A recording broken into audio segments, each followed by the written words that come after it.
मौला कुछ नहीं, दामन खाली, झोली खाली है, कहाँ जाए किधर जाए, सारे दर खाली है।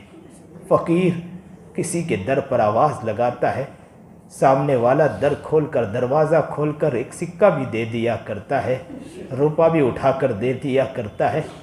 अल्लाह उस फ़कीर, उस मालदार, उस फ़र्द को नवाजने वाली ज़ात तो आप ही की है मौला।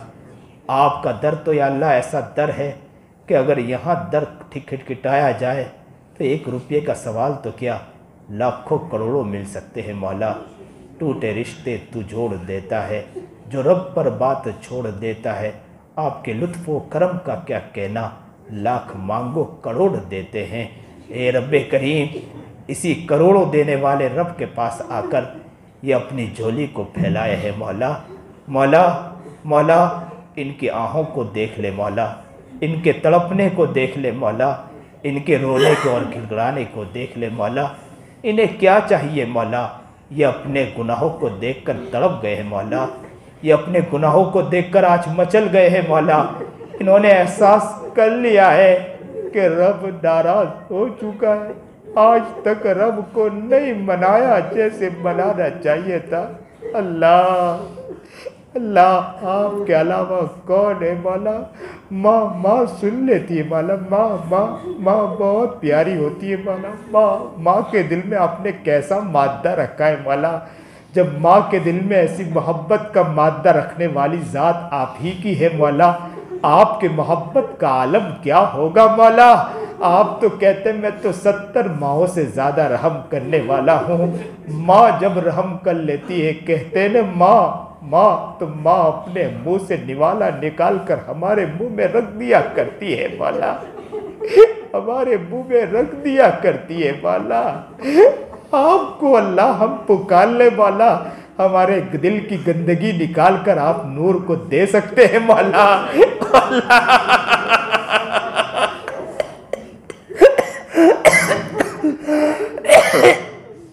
अल्लाह अल्लाह अल्लाह आ जाइए, कमज़ोर बंदे को देख लीजिए मौला। मौला बच्चा कमज़ोर होता है तो माँ उसकी निगरानी ज़्यादा किया करती है मौला।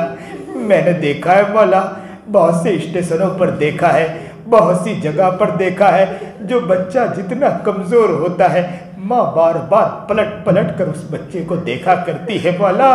मौला लोगों में हम सबसे ज़्यादा कमज़ोर है, आपकी निगाह बहुत ज़रूरत है मौला। आपने हमें पलट के न देखा तो कोई आएगा हमारे ईमान को छीन के न चला जाए मौला, हमारी नस्लों के अंदर से कोई ईमान छीन के न चला जाए मौला, हमारे बच्चों में कोई ईमान छीन के न चला जाए मौला। ओ प्यारे रब आजा, मदद कर दीजिए मौला, देख लीजिए मौला, कमजोरियों को देख ले मौला। इस मजमे को एक नजर, ये रो रहा है मौला, ये तड़प रहा है, इनके आंसुओं की लाज रख ले मौला, इनके मचलने की लाज रख ले मौला। अल्लाह अल्लाह कहाँ जाए, किधर जाए मौला, किसको कहे मौला। अल्लाह अल्लाह कल क़यामत का मंजर भी कैसा मंजर होगा मौला। सब अल्लाह आपके यहाँ क़यामत के दिन या अल्लाह सब नफ्सी नफ्सी के आलम में होंगे मौला। एक नबी के पास जाएंगे, वो कहेंगे मुझसे गुनाह हो गया, मैं अल्लाह के सामने सिफारिश नहीं कर सकता हूँ तुम्हारी, तुम जाओ दूसरे नबी के पास। वो दूसरे के पास भेजेंगे, वो नबी तीसरे के पास भेज देंगे, तीसरा नबी चौथे नबी के पास भेज देंगे, कहेंगे नफ्सी नफ्सी, मेरा हाल तो ये है कि मेरा खुद का हाल कि मैंने गुनाह कर दिया था, मैं अल्लाह के सामने कुछ नहीं कह सकता हूँ। वो एक नबी आखिर में कहेंगे जाओ मोहम्मद के पास जाओ, मोहम्मद से जाकर कहो, मोहम्मद तुम्हारी कुछ सुन लेगा। जैसे ही सारे लोग तड़प कर मचल जाएंगे कि कोई कंधे तक, कोई या अल्लाह पीठ तक, या अल्लाह कोई या अल्लाह अल्लाह नीचे नाफ तक के पसीने में शराबोर होगा, कोई पैर तक पसीने में शराबोर होगा, कोई या अल्लाह सर तक पसीने में शराबोर होगा। अल्लाह के रसूल के पास आएंगे, अल्लाह के रसूल से आकर कहेंगे अल्लाह के रसूल एक नज़र डाल दे, अब तो देखो कोई नहीं है हमारी सुनने वाला। मोहम्मद सजदे में गिर जाएगा, मोहम्मद तड़प जाएगा, इतना रोएगा इतना रोएगा इतना रोएगा कि आखिर में अल्लाह आप पुकार कर कहेंगे मोहम्मद सर उठाओ, मांगो तो सही, क्या मांगते हो, मैं देने के लिए तैयार हूँ। मोहम्मद इतना न रो, मोहम्मद सर उठाएगा। सर उठाने के बाद सामने फातिमा खड़ी होगी, सामने आयशा खड़ी होगी, लेकिन ये नहीं कहेंगे, हसन और हुसैन खड़े होंगे, लेकिन ये नहीं कहेंगे कि अल्लाह फातिमा को माफ़ कर दे, आयशा को माफ़ कर दे, हसन हुसैन को माफ़ कर दे। ये नहीं कहेंगे मेरा नबी उम्मती उम्मती उम्मती उम्मत। हम जैसे निकम्मों के लिए रोएगा मेरा, हम जैसे निकम्मों के लिए रोएगा मेरा नबी। अल्लाह अल्लाह अल्लाह अल्लाह हमें सही समझ दे दे मौला, सही समझ दे दे मौला। अल्लाह हमें नबी अलैहिस्सलाम का सही उम्मती बना दीजिए मौला। अल्लाह कुछ कर दीजिए मौला, ज़िंदगी अब बदल दीजिए मौला। बहुत कमज़ोर ज़िंदगी, आपके मदद के बगैर नहीं बढ़ सकते हैं मौला, आपके मदद के बगैर नहीं बढ़ सकते मौला। जो आया जिस तरफ आया हमें धक्के देकर चला जाता है मौला, जैसा चाहे इस्तेमाल करके चला जाता है मौला। अल्लाह हमारी हिफाजत फरमा ले मौला। मुल्क अल्लाह कहीं और कटघरे में जाके खड़ा हुआ है, अल्लाह उसके लिए हमें तैयार कर दीजिए मौला, हमें तैयार कर दीजिए मौला, हमें कबूल फरमा लीजिए मौला। अल्लाह जितने लोग परेशान हाल, उनकी परेशानियों को दूर फरमा, मुसीबत ज़्यादा मुसीबतों को दूर फरमा, बीमार शिफाए कामिला आजिला मुस्तकिर अता फरमा, घर के अंदर हालात को दूर फरमा दीजिए अल्लाह। कुरान का आशिक बना दे, नबी सम का दीवाना मस्ताना बना दे, कुरान को मोहब्बत के साथ पढ़ने की तौफीक अता फरमा दीजिए। कुरान अल्लाह कल क़यामत के दिन कहीं आपके सामने शिकायत न करे, इससे पहले हमें तैयार कर दीजिए मौला। कुरान की शिकायत से अल्लाह हमें बचा लीजिए मौला, और कुरान को मोहब्बत के साथ पढ़ने की तौफीक अता फरमा। नमाज़ों में ध्यान खुशू हुज़ूर इलाहियत नसीब फरमा दीजिए मौला। या अल्लाह हमारी ज़िंदगी को बेहतर ज़िंदगी बना दीजिए मौला। हम सबको कबूल फरमा ले, दीनी ज़ौक़ दीनी शौक़ अता फरमा दीजिए, दीनी जज्बा अता फरमा। ऐसे प्रोग्राम में दौड़ भाग कर जाने की तौफीक अता फरमा दीजिए मौला। जो लोग ऐसे प्रोग्राम को सजाते हैं अल्लाह उन्हें भी कबूल फरमा लीजिए, उन्हें हिम्मत व क़ुव्वत अता फरमा दीजिए। या अल्लाह डर कर बैठने वाला ना बना, या अल्लाह उन्हें जमने वाला बना दीजिए मौला, उन्हें जमने वाला बना दीजिए मौला, आगे बढ़ने वाला बना दीजिए मौला। उनके दिलों में हिम्मत व क़ुव्वत पैदा फरमा दीजिए मौला, उनके दिल को भी मुनव्वर बना दीजिए मौला। ऐसा मुनव्वर कर दीजिए कि जितना प्रोग्राम करें तो उससे ज़्यादा या अल्लाह उनकी ज़िंदगी प्यारी ज़िंदगी हो मौला, ऐसा बना दीजिए मौला। सबको कबूल फरमा लीजिए मौला। जो मांगा ना मांगा मांगने से लेकर कबूल फरमा, जो परेशान है उनकी परेशानी को दूर फरमा।